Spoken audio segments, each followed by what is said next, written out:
Semoga yang subscribe diberikan rezeki melimpah dari jalan tak terduga. Dan yang like komen, dimudahkan jalannya menuju surga di hari akhir nanti. Siapa yang tak mendengar nama Qorun? Dia adalah seorang sosok kaya raya di zaman Nabi Musa yang namanya melegenda hingga sekarang.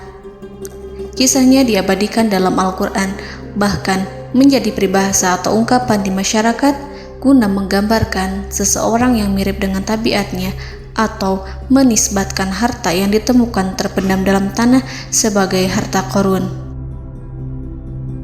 Qorun adalah miliarder kaya raya yang hidup sejaman dengan Nabi Musa. Saking kaya rayanya, Qorun setiap kali keluar dari rumahnya, ia didampingi dengan 300 pelayan laki-laki dan 300 pelayan perempuan. Qorun juga dikawal oleh 4.000 pengawal yang diiringi 4.000 binatang ternak ditambah 60 ekor unta yang khusus membawa kunci-kunci gudang penyimpanan harta kekayaannya itu. Itu dilakukan semata-mata sebagai bentuk kesombongan bahwa dialah manusia paling kaya, paling terhormat, dan memiliki pengikut setia. Ia merasa lebih mulia dibandingkan Nabi Musa alaihissalam. Orang-orang tentu saja akan penasaran seberapa banyak harta kekayaan Qorun jika pengawal dan pembawa kunci gudang kekayaannya sebanyak itu. Lalu berapa banyakkah harta yang dimiliki Qorun yang disimpan di dalam gudangnya tersebut? Sebelum saya melanjutkan, dimohon untuk menonton video ini sampai selesai supaya tidak ada kesalahpahaman dalam memahami isi cerita, serta mohon bantu channel ini semakin berkembang dengan cara tekan subscribe dan silakan tinggalkan like serta komen positifnya. Semoga dukungan pemirsa Risalah Kehidupan bernilai pahala dan menjadi wasilah dimudahkannya segala urusan pemirsa sekalian. Pemirsa Risalah Kehidupan, di zaman sekarang banyak orang yang mengistilahkan rezeki yang tak terduga dengan istilah harta Qorun. Lalu dari manakah sumber harta kekayaan Qorun yang sangat luar biasa itu? Serta di manakah Qorun dan hartanya ditenggelamkan? Siapakah Qorun dan bagaimana kisahnya dengan Nabi Musa? Qorun merupakan kaum Nabi Musa alaihissalam. Disebutkan oleh Ibnu Juraij, nama lengkap Qorun adalah Qorun ibnu Yashar, ibnu Qahis, ibnu Lawi, ibnu Yakub. Ia merupakan putra paman atau sepupu Nabi Musa alaihissalam. Pasalnya, Nabi Musa alaihissalam sendiri adalah putra Imran, sedangkan Imran adalah putra Qahis. Dengan kata lain, Qorun masih satu kakek dengan Nabi Musa alaihissalam, yakni kakek Qahis. Ia adalah umat Nabi Musa yang taat. Tidak hanya memiliki banyak harta, Qorun juga termasuk orang yang cerdas dan berilmu. Ia menguasai ilmu duniawi dan ilmu ukhrawi, dan tercatat bahwa Qorun adalah ahli di bidang kimia. Dirinya tercatat sebagai ahli kitab Taurat setelah Nabi Musa. Kepandaian Qorun dalam ilmu agama membuat dirinya sering disebut dengan ilmu nawir, atau orang yang memberi cahaya dan penerangan. Suaranya terkenal merdu dalam membaca kitab Taurat. Selain itu, Qorun juga lihai dalam berbisnis. Ia mengetahui trik investasi yang menguntungkan, serta jalur perdagangan internasional yang strategis di zamannya. Kekayaan Qorun begitu banyak, sebagaimana tercatat dalam surat Al-Qasas ayat 76. Sesungguhnya Qorun termasuk kaum Musa, tetapi dia berlaku aniaya terhadap mereka. Kami menganugerahkan kepadanya perbendaharaan harta yang kunci-kuncinya sungguh berat dipikul oleh sejumlah orang-orang yang kuat. Dalam riwayat Kaisamah disebutkan, kunci gudang kekayaan Qorun dibutuhkan 60 bigol atau sejenis kuda kecil. Ukuran kuncinya sebesar jari, bahannya terbuat dari kulit, dan setiap kunci digunakan untuk satu gudang. Maka keluarlah Qorun kepada kaumnya dalam kemegahannya. Para ulama tafsir menjelaskan Korun keluar dengan mewah diiringi dengan 300 gadis berbaju merah dan 4.000 kendaraan kuda. Tak heran, iring-iringan Korun itu mengundang decak kagum mereka yang gandrung terhadap harta kekayaan.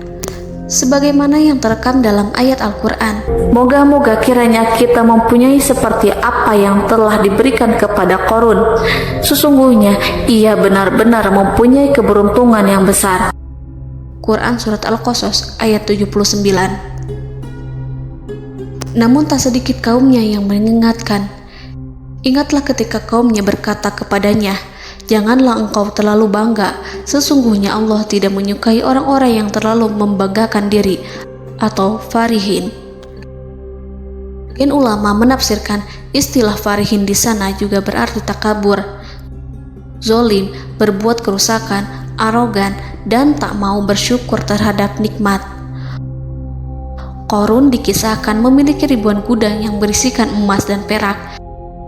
Bila keluar rumah, Korun selalu berpakaian mewah dan dikawal 600 pelayan dan diiringi 4.000 ekor kuda serta 60 ekor unta yang membawa kunci-kunci gudang kekayaannya. Namun, sayangnya Korun kemudian membangkang pada Nabi Musa dan menjadi pengikut setia Fir'aun. Mengenai dari mana asal-usul kekayaan Korun, ada beberapa riwayat yang memberitahukan tentang asal-usul kekayaan Korun. Sumber pertama menyebutkan bahwa jauh sebelum memiliki kekayaan, Korun hanyalah seorang lelaki miskin yang tidak mampu menafkahi keluarganya. Anaknya sangat banyak. Lalu suatu ketika Korun datang kepada Nabi Musa. Ia meminta Nabi Musa alaihi salam untuk mendoakannya agar Allah memberikan harta benda yang banyak. Korun juga meminta Nabi Musa mengajarinya ilmu kimia dan ilmu-ilmu kehidupan lainnya. Korun dikenal sebagai orang yang soleh dan mengikuti ajaran Ibrahim dengan baik, sehingga tanpa pikir panjang, Nabi Musa alaihi salam menyetujui permintaannya. Allah Subhanahu wa Ta'ala mengabulkan doa Nabi Musa. Korun diberikan kecerdasan luar biasa dan menguasai ilmu yang telah diajarkan kepadanya. Korun menguasai teori dan praktik pembuatan emas permata dan beragam perhiasan mewah lainnya. Ia juga pakar dalam ilmu arsitektur, rancangan bangunan, penataan kota, dan lain sebagainya. Tidak lama setelah itu, hidupnya berubah. Korun pun hidup dengan bergelimbang harta. Ribuan gudang yang dimilikinya penuh dengan emas dan perak. Namun, sayangnya, keberuntungan yang didapatkannya membuatnya gelap mata. Korun mulai hidup dengan penuh pamer, keangkuhan, dan penuh kesombongan. Kekayaan yang diberikan Allah Subhanahu wa Ta'ala membuatnya lupa dengan Sang Maha Pemberi. Korun merasa lebih terhormat dan mulia dibandingkan Nabi Musa. Ia pun akhirnya membelot dan durhaka pada Musa. Ia mengingkari janji-janjinya dulu dan beralih menjadi pengikut Fir'aun yang setia. Loyalitas Korun terhadap Fir'aun membuatnya diangkat menjadi kepala mandor yang membawahi ribuan pekerja. Dikisahkan bahwa Korun bersikap semena-mena terhadap para pekerja. Ia tega memotong upah mereka. Ia melakukan korupsi demi membangun istana dan kemegahannya sendiri, dan untuk membangun gudang-gudang penyimpanan harta yang telah ia kumpulkan jauh-jauh hari. Ketika datang perintah zakat, Nabi Musa alaihi salam pergi menemui Korun dan memerintahnya mengeluarkan zakat sebesar 1 dinar dari setiap 1.000 dinar hartanya, 1 dirham dari setiap 1.000 dirham, 1 kambing dari setiap 1.000 kambing, dan seterusnya. Setelah Korun menghitung seluruh hartanya, ternyata jumlah zakatnya sangat besar. Kekikirannya pun mulai menghalangi hatinya untuk mengeluarkan zakat. Korun enggan membayar zakat ketika Nabi Musa alaihissalam menagih zakat yang diperintahkan oleh Allah untuk ditunaikan olehnya. Ketika Korun dimintai zakat, ia langsung marah dan tidak memberikan sedikit pun kekayaannya. Dia berpikir bahwa harta kekayaan yang dimilikinya didapat dari hasil kerja dan usahanya, dan tidak ada kaitannya dengan siapapun, termasuk Allah Subhanahu wa Ta'ala. Janji Qarun untuk lebih taat beribadah dan membantu sesama jika diberi kekayaan oleh Allah dilupakannya. Dia mempergunakan kekayaannya tersebut dalam kesesatan, kezoliman, dan permusuhan, sehingga membuatnya menjadi sombong dan terlena. Orang-orang beriman pada masa itu sering menasihati Qarun untuk bersyukur atas nikmat yang telah Allah berikan. Tetapi dia tidak mengindahkan nasihat tersebut. Dari sikapnya tersebut sudah jelas bahwa Qarun tidak membutuhkan nasihat kebenaran, bahkan merasa tidak takut dengan ancaman Allah. Sebab Qarun merasa sudah memiliki segalanya. Qarun merasa dirinya hebat dan pintar serta punya banyak pengikut setia, punya banyak pengawal dan merasa aman karena dekat dengan Raja Fir'aun. Qarun berkata, "Sesungguhnya aku mendapatkan harta ini karena ilmu yang ada padaku." Qarun sangat sombong. Ia merasa hartanya didapatkannya sendiri tanpa campur tangan dan kehendak Zat yang Maha Kaya, yakni Allah Subhanahu wa Ta'ala. Apakah Qarun lupa ataukah ia tidak tahu bahwa Allah telah membinasakan orang-orang sombong sebelumnya yang bahkan lebih kuat darinya, yang lebih kaya darinya, yang lebih banyak pengawalannya, lebih kokoh dan tak terkalahkan dibanding dirinya?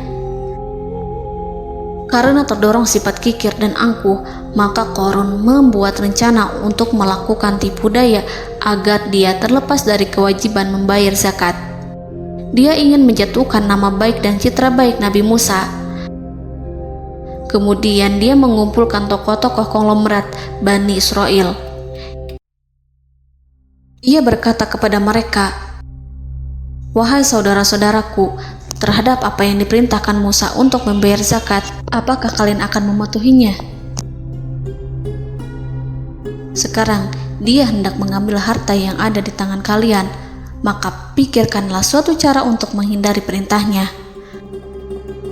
Para pembesar-pembesar yang dipanggil kemudian menjawab, "Wahai paduka Qarun, engkau lebih besar daripada kami. Kami akan melakukan apapun yang kau inginkan." Qarun berkata, "Datangkanlah kepadaku wanita cantik. Aku akan memberinya hadiah besar jika ia berhasil menggoda dan memfitnah Musa." Ketika wanita cantik yang diinginkannya datang, Qarun memberikan kepadanya uang muka sebagai jaminan. Ia akan membayarkan seluruh yang dijanjikannya ketika berhasil menjalankan misinya. Bukan hanya itu, Qarun pun berjanji akan menjadikan wanita ini sebagai istrinya. Keesokan harinya, Qarun mengumpulkan Bani Israel. Setelah itu, Qarun menghadap kepada Nabi Musa seraya berkata, "Orang-orang menanti kedatangan Anda, sampaikanlah saran dan nasihat kepada mereka." Nabi Musa kemudian keluar dari rumahnya. Ia mulai menyampaikan nasihat pada umatnya. Di antara nasihatnya, beliau berkata, "Barang siapa yang mencuri, aku akan memotong tangannya. Barang siapa yang memfitnah, aku akan mencambuknya sebanyak 70 kali. Barang siapa yang tidak mempunyai istri dan dia berbuat zina, maka aku akan mencambuknya sebanyak 70 kali. Adapun barang siapa yang memiliki istri dan ia berbuat zina, aku akan rajam dia sampai mati." Qarun kemudian berkata, "Apakah ini juga berlaku untuk Anda jika Anda sendiri yang berbuat zina? Apakah Anda akan menerima hukumannya?"